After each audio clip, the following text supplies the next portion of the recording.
Hello dear students, in this video we will understand the concept of grievance, causes of grievance and grievance redressal machinery.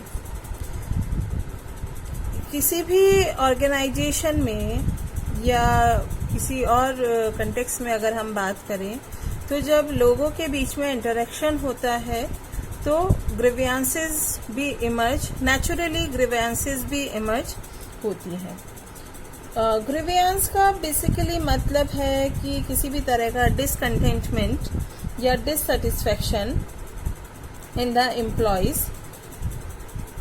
उन्हें कई बार employees को लगता है कि समथिंग हैज हैपेंड और being to happen which is unfair, unjust और inequitable, और उस केस में they feel dissatisfied, discontented, and this is the situation of grievance. So a grievance means discontentment और dissatisfaction in an employee arising out of anything related to enterprise where he is working. किसी भी organisation में जब कोई काम कर रहा है तो वहाँ वर्क से रिलेटेड, वर्किंग कंडीशन से रिलेटेड, एम्प्लॉयमेंट से रिलेटेड किसी भी तरह का अगर डिसकंटेंटमेंट है, डिससेटिस्फैक्शन है तो उसे हम ग्रीवियंस कहते हैं. So basically it is a state of dissatisfaction over some issues related to employment. Employment से रिलेटेड जो इश्यूज होते हैं उन पे अगर डिससेटिस्फैक्शन है उस स्टेट को हम ग्रीवियंस कहते हैं. जो ग्रीवियंस है वो एम्प्लॉयज को एम्प्लॉयर्स के अगेंस्ट हो सकती है या जो एम्प्लॉयर्स हैं उन्हें भी अपने एम्प्लॉयज के अगेंस्ट किसी तरह की ग्रीवियंस हो सकती है. नॉर्मली जब हम कहते हैं कि डिससेटिस्फैक्शन को हमने अगर ओरली शो कर दिया है तो that is known as complain. But when it is not expressed in oral form और इसे हम रिटन फॉर्म में एक्सप्रेस कर रहे हैं तो उसे हम ग्रीवियंस कहते हैं.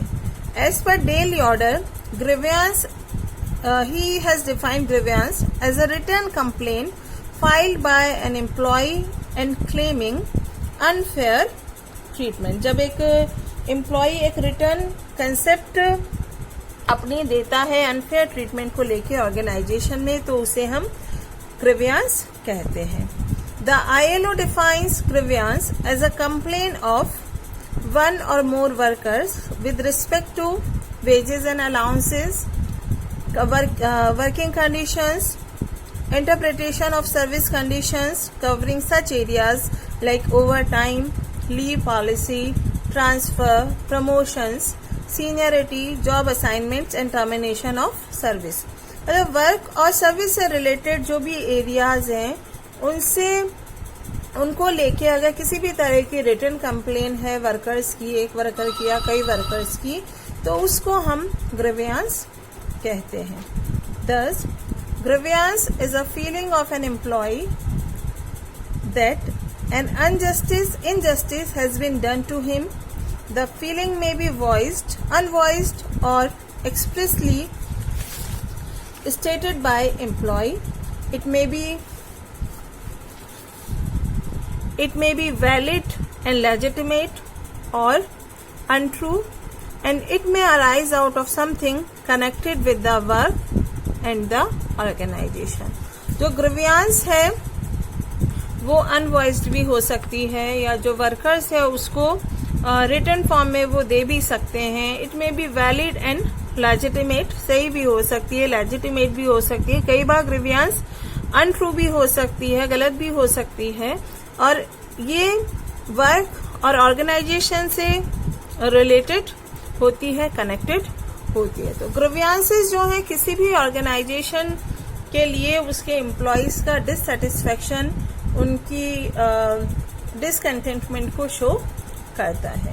ग्रीवियंसेस के जो रीजन हैं कई सारे हो सकते हैं, कई सारे फैक्टर्स हैं जो ग्रीवियंस के लिए, एम्प्लॉयज की जो ग्रीवियंसेस हैं उनके लिए रिस्पॉन्सिबल होते हैं. हमने उन फैक्टर्स को 4 कैटेगरीज में डिवाइड किया है. जो फर्स्ट कैटेगरीज है that is wages and working conditions. जो फर्स्ट रीजन है ग्रीवियंस का that is related to wages and working conditions. If employees feel कि उन्हें जो वेजेस मिल रही हैं वो सही रेट पे नहीं मिल रही हैं और जो वेजेस का पेमेंट वेज पेमेंट के जो मेथड्स हैं वो सही नहीं है तो ग्रीवियंस हो सकती है। अगर उन्हें लगता है कि उन्हें मंथली वेजेस मिल रही हैं जबकि उन्हें मिलनी चाहिए से वीकली उन्हें लगता है कि हमें मिलनी चाहिए, तो इस केस में उन्हें ग्रीवियंस हो सकती है। जिस रेट पे उन्हें वेजेस मिल रही हैं उससे वो सेटिस्फाइड नहीं है तो उस केस में ग्रीवियंस हो सकती है। Then overtime and incentive schemes, अगर एम्प्लॉयज को ऐसा लगता है कि हमारे जो ओवर टाइम अलाउंसेस हैं वो सही नहीं है, हमसे ओवर टाइम लिया जा रहा है पर उसके बदले में हमें अलाउंसेस प्रॉपरली नहीं दिए जा रहे हैं, जो इंसेंटिव स्कीम्स हैं वो सही नहीं है, जितने इंसेंटिव्स हमें मिलने चाहिए थे हमारी प्रोडक्टिविटी के हिसाब से, हमारे आउटपुट के हिसाब से, हमारे कंट्रीब्यूशन के हिसाब से हमें नहीं मिल रहे हैं, तो उस केस में उन्हें डिससेटिस्फेक्शन आ सकता है। Poor physical conditions of the work place, अगर वर्किंग कंडीशंस पुअर हैं, प्रॉपर नहीं है किसी भी ऑर्गेनाइजेशन में, तो भी एम्प्लॉयज में डिससेटिस्फेक्शन या डिसकंटेंटमेंट आता है। उनके पास फॉर एग्जांपल उनके पास बैठने के लिए प्रॉपर चेयर, प्रॉपर टेबल नहीं है, उनके जिस रूम में वो बैठते हैं वो प्रॉपर वेंटिलेटेड रूम नहीं है, उनके वर्क एरिया पे प्रॉपर वॉशरूम फैसिलिटीज नहीं है, कैंटीन फैसिलिटीज नहीं है, तो इन सब पुअर वर्किंग कंडीशंस के कारण भी ग्रीवियंस हो सकती है। Non availability of proper tools and machines, किसी भी काम को करने के लिए जिन टूल्स और मशीन्स की रिक्वायरमेंट है अगर वो अवेलेबल नहीं है तो एम्प्लॉयज में ग्रीवियंस आ सकती है, दे feel dissatisfied. And next one in this category is very tight production standards, जो प्रोडक्शन स्टैंडर्ड्स ऑर्गेनाइजेशन ने सेट किए हैं दे आर वेरी टाइट, तो एम्प्लॉयज एक तरह से अपने आप को बहुत बंधा हुआ फील करते हैं, they are not able to work freely, तो उस केस में उन्हें डिससेटिस्फेक्शन या डिसकंटेंटमेंट आता है और ग्रीवियंस अराइज होती है। जो सेकेंड रीजन है, सेकेंड कॉज है ग्रीवियंस का, that is related to supervision. When employees have poor relationship with the supervisor, जो एम्प्लॉयज हैं उनके अपने सुपरवाइजर के साथ जो रिलेशनशिप्स हैं वो हेल्दी नहीं है, स्ट्रांग नहीं है, छोटी छोटी बातों को लेकर भी उन लोगों के बीच में कन्फ्लिक्ट्स होते रहते हैं, एक दूसरे के बीच अंडरस्टैंडिंग अगर प्रॉपर नहीं है तो उस केस में ग्रीवियंस हो सकता है। Failure to maintain proper discipline, जो वर्क एरिया है वहाँ पे डिसिप्लिन प्रॉपर नहीं है, जो रूल्स एंड रेगुलेशंस है उनको प्रॉपर इम्पोर्टेंस नहीं दी जा रही है, प्रॉपरली उन्हें फॉलो नहीं किया जा रहा है, that may be a reason for grievance. Poor supervision style, जिन सुपरवाइजर के अंडर में एम्प्लॉयज काम कर रहे हैं they have got poor supervision style, that may be a reason of grievance. And last one in this category is unclear and vague job instructions, जो job instruction supervisors अपने under में जो subordinates हैं, अपने जो अंडर में employees हैं उन्हें दे रहे हैं, they are not clear, they are very vague, कि एक्चुअली उन्हें क्या करना है वो उन्हें कन्वे नहीं हो पाता, तो उस केस में ग्रीवियंस अराइज हो सकती है। जो थर्ड रीजन है या कॉज है ग्रीवियंसेस का, that is related to management policies and practices. First है इसमें improper seniority, promotion, transfer and discharge rules.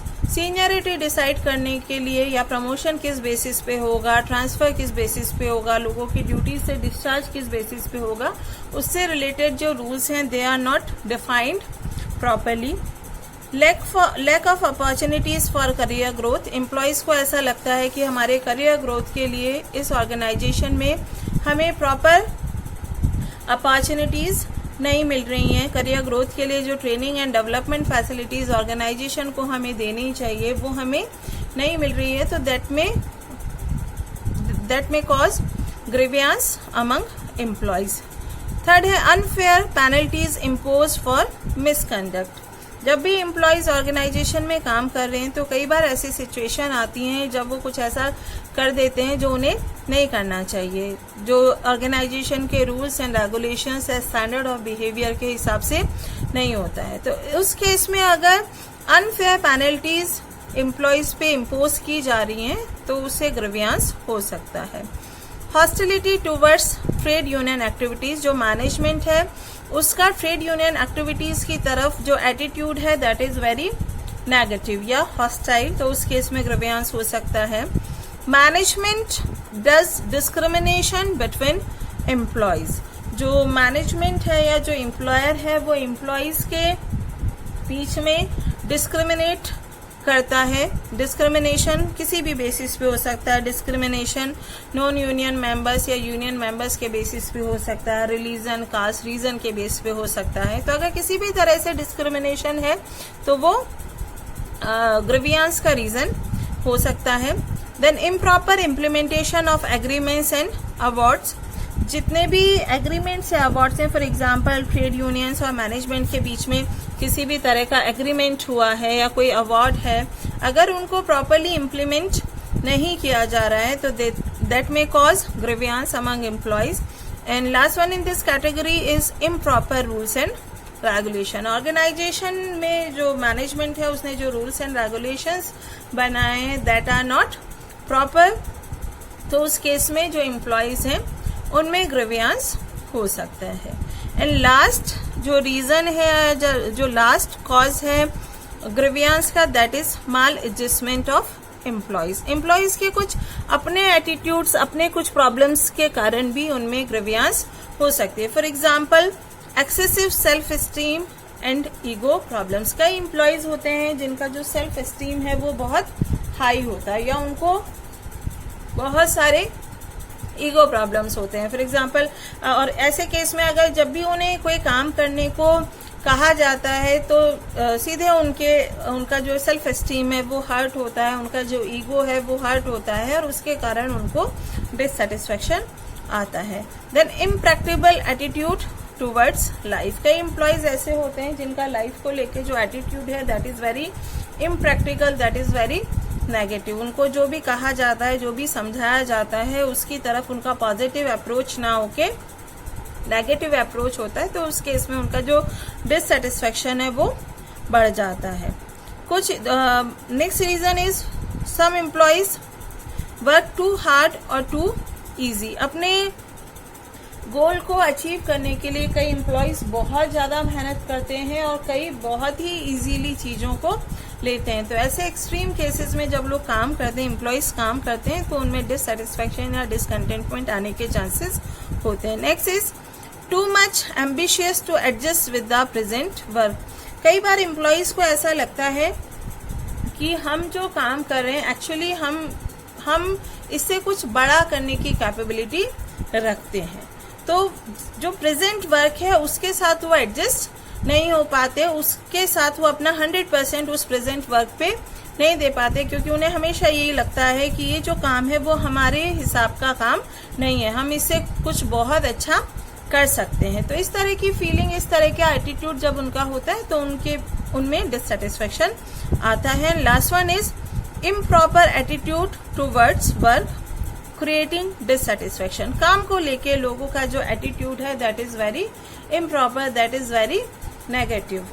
Normally आप you are satisfied, you are contented when you feel like work is worship. जब आप काम को worship की तरह लेते हैं तो आप 100% देते हैं, आपका कमिटमेंट जो है वो हाई रहता है, आप फुल रिस्पॉन्सिबिलिटी के साथ काम करते हैं, तो आप खुश भी रहते हैं, आप में सेटिस्फैक्शन भी रहता है। पर अगर आपका एटीट्यूड काम को लेके सही नहीं है, नेगेटिव है, तो उस केस में डिससेटिस्फैक्शन आता है। तो ये कुछ रीजंस हैं जिनके कारण एम्प्लॉयज में ग्रीवियंस आता है। और ये जो ग्रीवियंसेस हैं, एम्प्लॉयज के जो कंप्लेंट्स हैं या जो एम्प्लॉयज में जो डिससेटिस्फैक्शन है, वो अगर प्रॉपरली हम उसको रिड्रेस नहीं कर रहे हैं, प्रॉपरली हम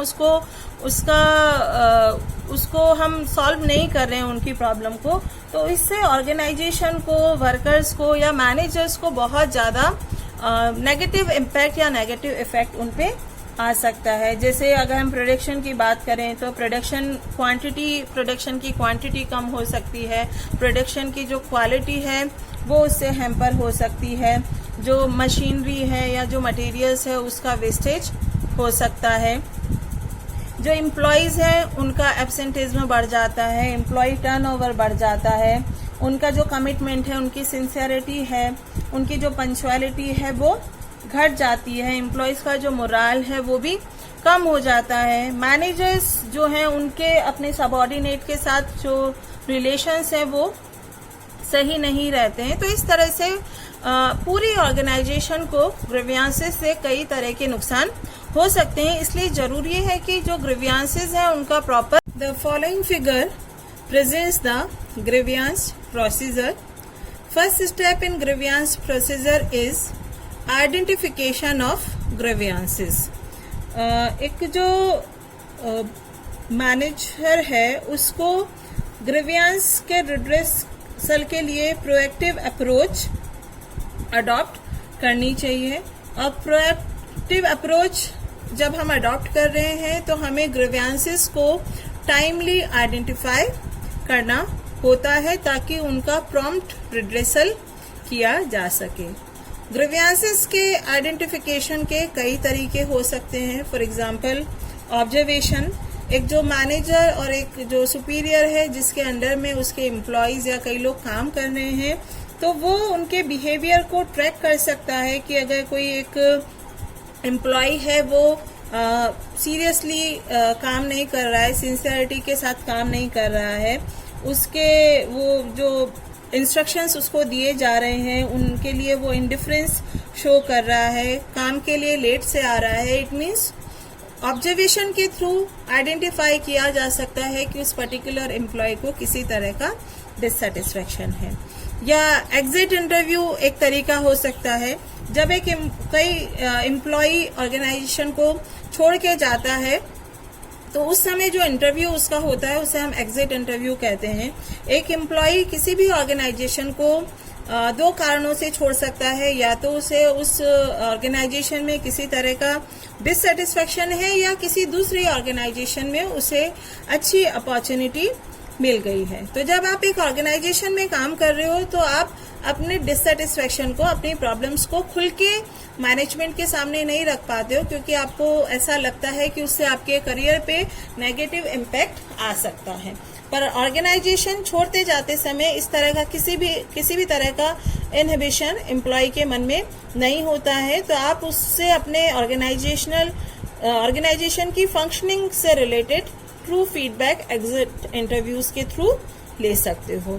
देन ग्रिप बॉक्स सिस्टम, जैसे सजेशन स्कीम्स होती हैं, सजेशन बॉक्स स्कीम होती हैं जिसमें एम्प्लॉयज अपने सजेशंस ड्रॉप करते हैं ताकि ऑर्गेनाइजेशन का जो फंक्शनिंग है उसमें इम्प्रूवमेंट हो सके। वैसे ही जो मैनेजमेंट है ग्रीवियंस आइडेंटिफाई करने के लिए ग्रिप बॉक्सेस का यूज कर सकती है, जिसमें एम्प्लॉयज को एनकरेज किया जाता है कि वो अपनी जो कंप्लेंट्स हैं वो उसमें ड्रॉप कर दें। पर जब वो कंप्लेंट्स ड्रॉप कर रहे हैं तो उसमें वो अपना नाम वहां पे मेंशन नहीं करते हैं क्योंकि उन्हें ऐसा लगता है कि अगर हमने नाम यहाँ पे लिख दिया तो उनके करियर के लिए वो सही नहीं होगा। तो ग्रिप बॉक्सेस में वो एनोनिमसली अपनी जो कंप्लेंट्स हैं उन्हें ड्रॉप करते हैं। उसके अलावा ओपिनियन सर्वेज होते हैं, लाइक एम्प्लॉय मोराल सर्वे हो गया, एम्प्लॉय सेटिस्फेक्शन सर्वे हो गया, जिसके थ्रू जो एम्प्लॉयज हैं वो अपने व्यूज को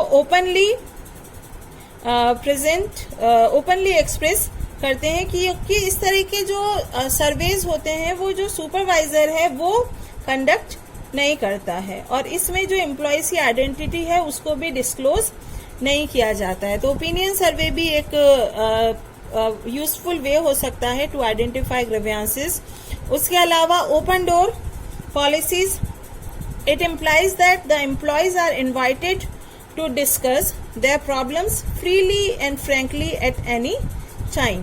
वो किसी भी समय कभी भी मैनेजर के पास जाके अपनी जो प्रॉब्लम है उसको डिस्कस कर सकते हैं, अपनी जो प्रॉब्लम है उसको एक्सप्रेस कर सकते हैं। और जो इसका जो बेसिक ऑब्जेक्टिव है टू एनकरेज अपवर्ड कम्युनिकेशन, और ये जो अप्रोच है तभी अच्छे से काम कर सकती है जब मैनेजर्स का एक पॉजिटिव अप्रोच अपने एम्प्लॉयज की तरफ होती है। तो ये कुछ वेज हैं जिनके थ्रू हम ग्रीवियंसेस को टाइमली आइडेंटिफाई कर सकते हैं ताकि उनका प्रॉम्प्टली रिड्रेसल किया जा सके। Second step in grievance procedure is define problem correctly and accurately. जब हमने प्रॉब्लम को आइडेंटिफाई कर लिया है तो जो सेकेंड स्टेप है वो है कि जो मैनेजमेंट है उस प्रॉब्लम को प्रॉपरली और एक्यूरेटली डिफाइन करे। Then third step is collect data and information. उस प्रॉब्लम से जो रिलेटेड इंफॉर्मेशन यहाँ पे हमें इकट्ठी करनी है from all the parties related to the grievance. Then next step है एनालाइज एंड सॉल्व। जो इंफॉर्मेशन हमने कलेक्ट करी है that should be analysed, alternative solutions to the problems should be developed and the best solution should be selected. Next step in grievance redressal procedure is prompt redressal of grievance. When we have identified the solution, उसको हमने implement कर देना है और redressal को जो grievance है उसको promptly redress करना है। And last step is follow up. जो implementation of the solution of the problem must be followed up at every stage in order to ensure effective and speedy implementation। and ये देखना कि ये जो problem है, ये जो ग्रीवियंस है वो फिर से एम्प्लॉयज में ना आए और वो इफेक्टिवली और एफिशिएंटली ऑर्गेनाइजेशन के लिए काम करते रहे। So this is all about concept and causes of grievances and grievance redressal procedure. Thank you.